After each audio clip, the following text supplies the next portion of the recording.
తెలంగాణలో సంక్రాంతికి 7 రోజులు సెలవులు. తెలంగాణలో సంక్రాంతికి స్కూళ్ళకు 7 రోజులు సెలవులైతే ఇవ్వడం జరిగింది.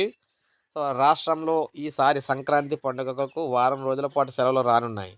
పాఠశాల విద్యాశాఖ గత మే నెలలో జనవరి 11 నుంచి 15 తేదీ వరకు 5 రోజులు సెలవులు ఉంటాయని ప్రకటించింది. తాజాగా ప్రభుత్వం 14న భోగి, 15 సంక్రాంతి, 16న కనుమగా పేర్కొంది.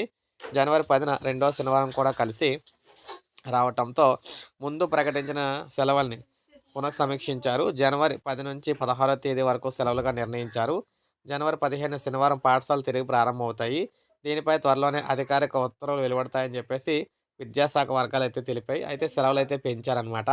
గతంలో అన్న సెలవుల కంటే ఇప్పుడు సెలవులైతే పెంచారు. అయితే ఉద్యోగ సంఘాలందరూ కూడా మొత్తంగా శనివారం కూడా సెలవైతే ఇస్తే ఇంక మళ్ళీ సోమవారం నుంచి అయితే వెళ్తారని చెప్పేసి కోరుతూ ఉన్నారు.